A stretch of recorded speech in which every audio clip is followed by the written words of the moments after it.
Halo, nama saya Sarun Stefani Munigir dengan NIM 1967201010 semester 7 kelas A19. Nama dosen pengampu Yonesius Ma'arisid, SIP MSI.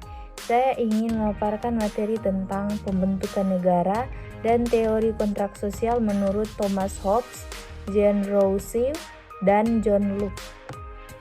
Kita masuk pada pembahasan pembentukan negara.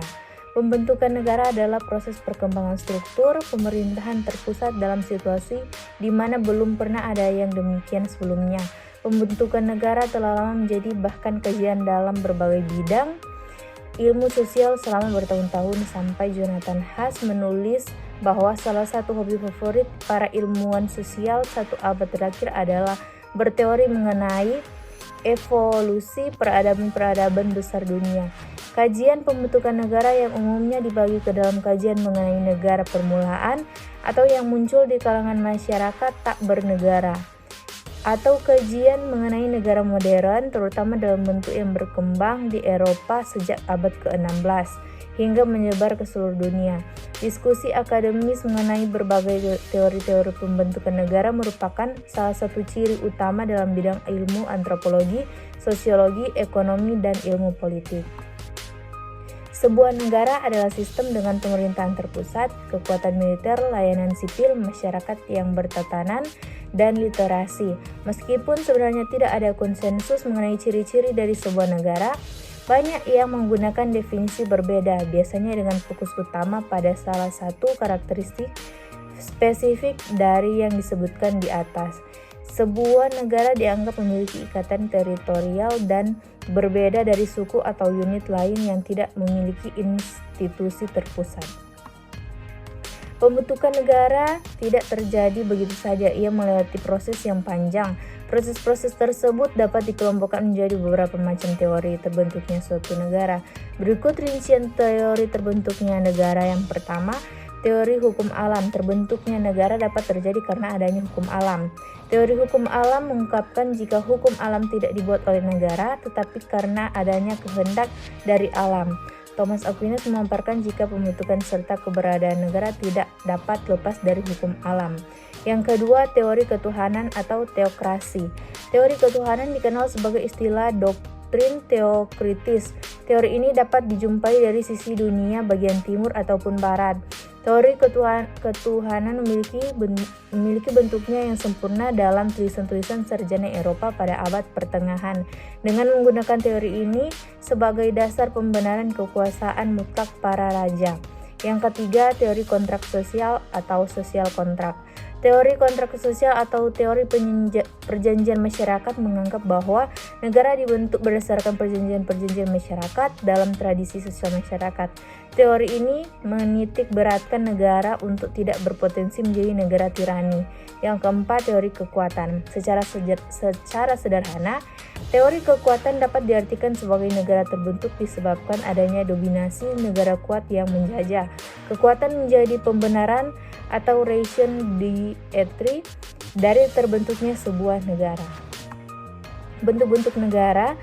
Bentuk negara sangat beragam secara umum dalam konsep teori modern. Negara terbagi ke dalam dua bentuk, yakni negara kesatuan dan negara serikat. Negara kesatuan merupakan bentuk negara yang merdeka, berdaulat dengan satu pemerintah pusat yang berkuasa dan mengatur seluruh daerah. Namun dalam pelaksanaannya, negara kesatuan dikelompokkan menjadi dua macam sistem pemerintahan, yakni sentral dan otonomi. Berikut penjelasan keduanya. Yang pertama, negara kesatuan dengan sistem sentralisasi merupakan sistem pemerintahan yang langsung dipimpin oleh pemerintah pusat, sementara itu pemerintah daerah di bawahnya melaksanakan kebijakan pemerintah pusat. Sebagai contoh adalah model pemerintahan Orde Baru di bawah pemerintahan Presiden Soeharto. Yang kedua, negara kesatuan dengan sistem desentralisasi merupakan kepala daerah diberikan kesempatan dan kewenangan untuk mengurus seluruh urusan pemerintah di wilayahnya sendiri. Sistem ini dikenal dengan istilah otonomi daerah atau swantantra. Sistem pemerintah negara Malaysia dan pemerintah pasca Orde Baru di Indonesia dengan sistem otonomi khusus dapat tergolong ke dalam model ini. Adapun negara serikat atau federasi merupakan bentuk negara gabungan yang terdiri dari beberapa negara bagian dari sebuah negara serikat. Pada mulanya negara bagian tersebut merupakan negara merdeka, berdiri sendiri dan berdaulat, lalu setelahnya menggabungkan diri dengan negara serikat dengan sendirinya, melepaskan sebagian kekuasaannya dan menyerahkannya kepada negara serikat. Sementara itu, dari sisi pelaksanaan dan mekanisme pemilihan, bentuk negara dapat digolongkan menjadi 3 kelompok, diantaranya monarki, oligarki, dan demokrasi. Berikut rincian ketiganya. Yang pertama, pemerintahan monarki. Pemerintahan monarki merupakan model pemerintahan yang dikepalai oleh raja dan ratu. Dalam praktiknya, monarki memiliki 2 jenis, yakni monarki absolut dan monarki konstitusional. Monarki absolut merupakan model pemerintahan dengan kekuasaan tertinggi di tangan satu orang ratu atau raja. Sebagai contoh negara Arab Saudi, sementara pemerintahan monarki konstitusional merupakan pemerintahan yang kekuasaan kepala pemerintahannya ada pada Perdana Menteri yang dibatasi oleh ketentuan-ketentuan konstitusi negara. Praktik monarki konstitusional, monarki ini menjadi yang paling banyak dilakukan oleh beberapa negara, di antaranya Thailand, Malaysia, Jepang, dan Inggris. Dalam model monarki konstitusional ini, kedudukan raja hanya sebagai simbol negara. Yang kedua, pemerintahan oligarki. Model pemerintahan oligarki merupakan model pemerintahan yang dijalankan oleh beberapa orang yang berkuasa dari golongan tertentu. Yang ketiga, pemerintahan demokrasi. Pemerintahan model demokrasi merupakan bentuk pemerintahan yang menitik beratkan kedaulatan tertinggi ada pada rakyat atau mendasarkan kekuasaannya pada pilihan dan kehendak rakyat melalui mekanisme pemilihan umum atau pemilu. Kita masuk pada materi Thomas Hobbes, John Rousseau, dan John Locke. Thomas Hobbes tidak pernah menyebut konsep kontrak sosial melainkan covenant. Bagi Hobbes, hasrat manusia adalah terus-menerus berkuasa dan baru berhenti hanya saat kematiannya.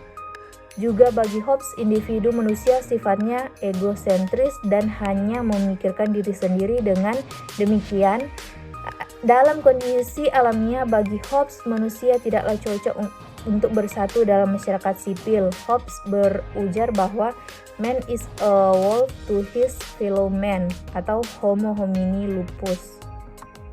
John Locke tidak pernah menyebut kontrak sosial melainkan compact. Sama seperti Hobbes, Locke memandang negara perlu ada untuk menjamin kedamaian di luar itu.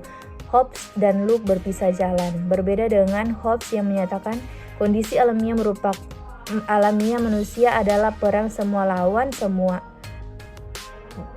Locke menyatakan bahwa dalam kondisi alamiah pun manusia telah diregulasi oleh hukum alamiah. Hukum alamiah ini dipahami oleh setiap individu dan bahwa hukum alamiah tersebut bertindak sebagai pembatas independen. Ia membatasi tindakan individu satu atas lainnya. Hukum alamiah ini dalam pandangan Locke termasuk hak alamiah manusia untuk menghukum pihak yang bersalah yang telah melanggar hukum alamiah itu sendiri. Jacques Rousseau. Cara pikir Rousseau tentang kontrak sosial jauh lebih rumit ketimbang ambiguitas Locke. Dalam hal membentuk asosiasi individu yang nanti saling berjanji dalam kontrak sosial yang digagas Rousseau atau asosiasi adalah yang bisa mempertahankan individu sekaligus miliknya menggunakan kekuatan kolektif keseluruhan individu, dan kendati para individu menyatukan diri dengan sesamanya, hanya patuh pada diri sendiri dan tetap merdeka seperti sedia kala. Itu adalah pertanyaan filosofis rumis dalam konteks politik.